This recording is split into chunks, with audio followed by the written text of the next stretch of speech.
Usually not to gain weight from latkes and donuts. Latkes, yeah. We're live. Hey guys, welcome back. We are joined by Michael Weiss. Michael Weiss is the president of YieldStreet. YieldStreet, right? Right. That's right. It's good. It's a, how would you describe it? Sort of an alternative investing. It's an alternative investing marketplace.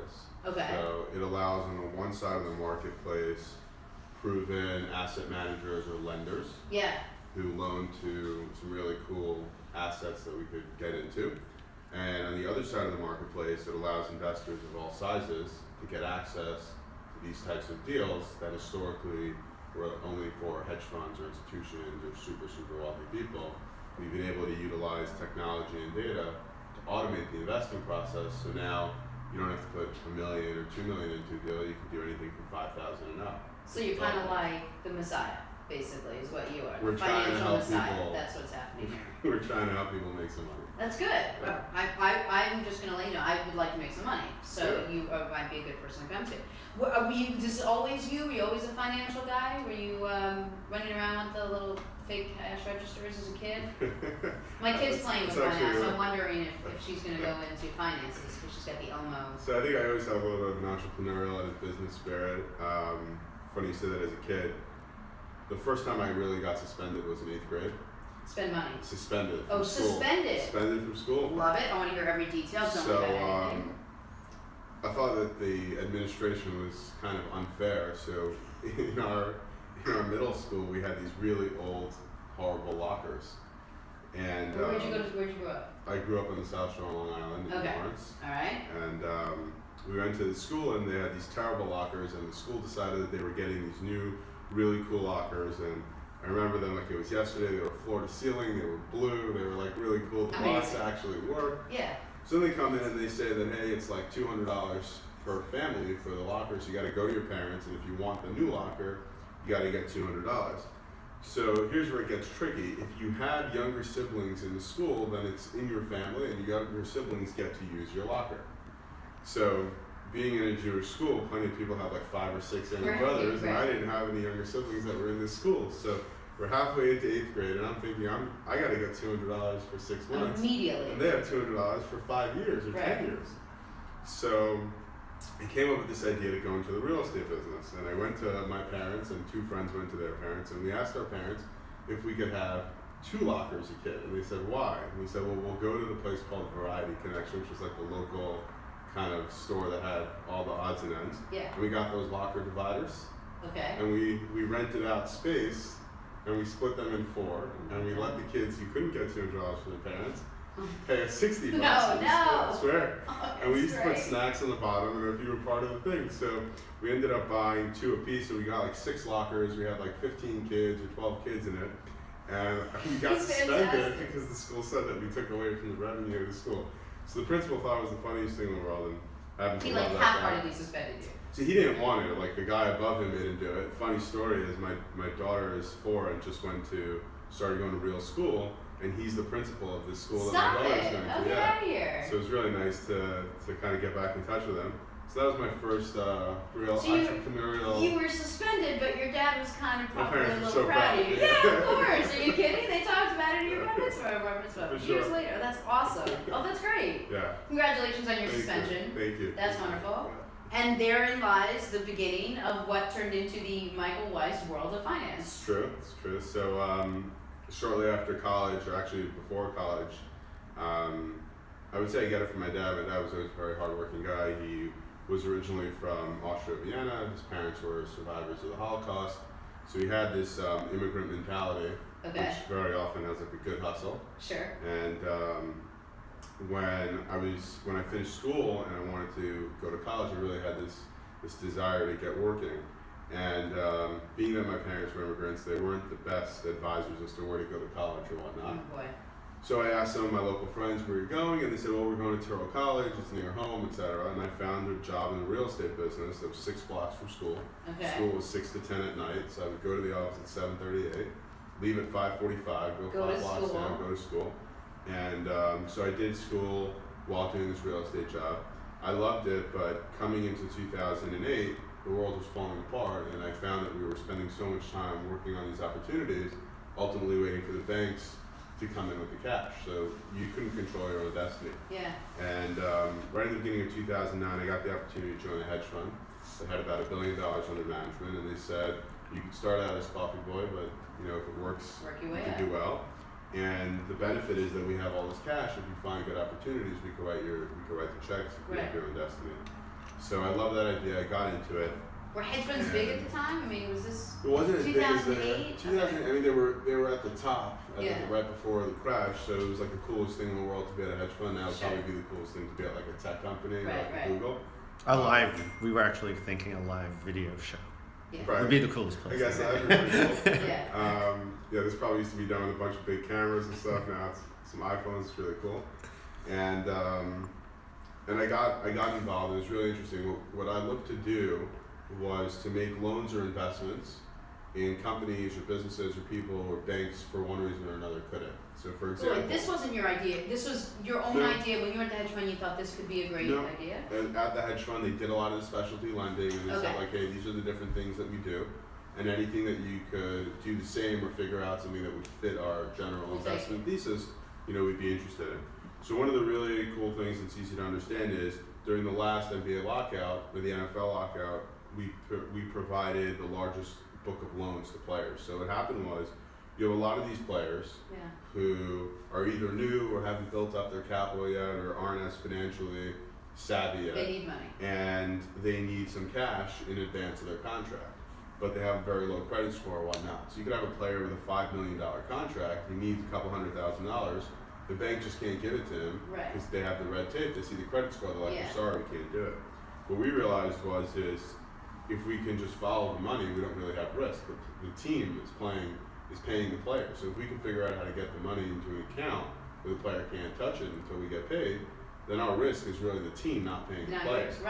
And that happening is very, very unlikely. So the idea was that we would try and figure out these types of opportunities where people needed cash, and maybe if you look directly at them as a borrower, they wouldn't be creditworthy, but if we understand what their asset is or the collateral or the stream of cash flow, then we can get very comfortable. So many people might see on TV like those advertisements from the lawyers. If you were a loved one who were injured by taking gas, birth control. Between that and Celino and Barnes, I feel like every day I have no problems, but I still need a lawyer. There you go. Right? So what happens is, think about this. Let's say there's like a messenger, right, who's riding down Madison Avenue, and the cabbie runs a red light. It's right in the middle of May. Let me guess, no helmet. Go on. Right in the middle of May, everyone's starting to dress a little bit lighter, and he sees this attractive girl walking down the street. I love where this is going. Runs a red light, hits the messenger. Now the guy's in the hospital, broke a leg, maybe more. The girl's okay. Girl's fine. She hooked up with the guy who was driving the Ferrari. He hit 27 other people. The girl's fine. That's great. She turned her neck. She's never looked so good because the wind from all the crashing actually made her hair go back. Okay, go on. And so, as everybody knows, when you get into this accident, everybody has insurance. Allstate, Geico, they're ultimately going to end up paying you out, but it takes time to get there. In the meantime, the guy who got hit can't pay his bills, right? He can't pay rent, can't pay utilities, can't pay his phone. Starts getting eviction notices, delayed payment notices, and he tells his lawyer, I need you to settle my case now. And the lawyer says, listen, I told you that I can get you $200,000 or whatever you deserve, but it takes 18 months. The insurance companies put these games to us, etc. You make me settle right now, I have no leverage, they're going to give us 30 grand, 40 grand. He goes, I'm getting evicted, it doesn't matter, I need money. So he'll say, okay, go to one of these businesses and they'll give you in advance, they'll give you $10,000, $15,000 now, you can pay your bills, and then once you get your settlement, we'll repay them from the proceeds of the settlement. If you don't get a settlement for whatever reason, God forbid we lose, you don't owe them any money. So some of these areas are not that cheap, but at the end of the day, they're helping borrowers in ways that ultimately they don't have. So I did that for a number of years. In 2013, I left that fund. I wanted to start my own fund, doing a little bit of different things. And I started a fund called Solely Capital with two partners then. And this was also sort of like similar? Same strategy, just a little bit different, try to do some more value add things. What did you call it? Solely Capital. This is another day we're going to have to get together and talk about the names of some of these. So I'll tell you the name of the Solely. Please. This is kind of cool. So we had this deal that we were closing, let's say it was a Monday morning, I don't remember the day. Probably Tuesday. Tuesday probably makes sense. I think so. Tuesday's good. See, I told you. Tuesday's always a good luck day. So we're closing the deal Tuesday morning, and it's Monday, and we haven't signed the docs of the fund and finished the deal. So the partners and I are like, well, what are we calling this? And we had no idea what to call it. My daughter Lily was recently born. Her name is Sophia Lily. And I'm like, Soli, how does that sound? And I was like, sure, great name. And here we think like years and years of like research and R&D and focus groups go into it, and it's your daughter. Just my daughter, yep. Exactly. Okay. By the way, my daughter's Quinn Lily. Lily's a great name. Yeah, that's a great name. You should have called it Lily. Soli's good, but Quinn. You know, it reminds you why you do it every day, right? Exactly. That's great. So you have Soli. So anyway, the business is going great. We're building it, and there's an interesting dynamic that kind of happens over time, which is anybody in... You gotta take that? No, that's... I told you Seinfeld's a big part of my life. My partner Stephanie is at the inauguration, and should we see what she has to say? She's in the middle of all of this, and so I told her to call in and let us know what's happening. She chose now the time to call in. I said, try not to call in because I'll be interviewed. Oh, I did tell her to call at 11:30. I didn't realize it was 11:30. Wait, finish your story and we'll get back to it. That's just the inauguration. It's not like it happens every 4 to 8 years. Exactly. This is more. Go on. So long story short, anybody who does what we do in the investment world, who runs a fund, ends up spending their time doing three things. You manage your existing investments. Yeah. You look for new investments. Yeah. And then you're raising money all the time. Okay. But most of the guys like me don't really love to raise money. We love to roll up our sleeves and find these cool deals and work through them. Yeah. But if you have the best deals and you have no money, it doesn't really help you because you can't get them done. So you spend a ton of time raising the money. And as we got more successful and as we made more and more money together with people, we would start getting phone calls like, hey, next time you do this player loan or next time you do this law firm deal, let me know. I'm good for $250, I'm good for $100, I'm good for $500. When you're running a fund, you can't take all these small checks. You gotta set a barrier. Usually it's $1 million minimum. Other funds it's $5 million, because the administrative and the regulatory requirements are so much that it makes it very difficult to run a business like that. And we started to say, hey, how big is that universe of people that are just like, let me get in, and why? What's going on? Right. So we realized a couple of things. One is that there's 12, 13 million accredited investors in the U.S., which means that they make more than 200 a year or 300 if they're married. And 85% of them have no access to these types of deals because they're not writing these checks to go into the funds. The other side of it was, if you think about it, it's kind of a crazy thing for someone to say to a person they don't know, like, hey, I'm good for 200 or good for 500. They must be desperate. Why are they desperate? So if you take a step back and you realize, thankfully, over the last 20, 30 years, life expectancy has gone through the roof, right? Someone living into their 70s and 80s is normal. Right.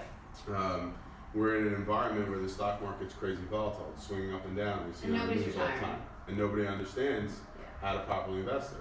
Banks are giving zero yield.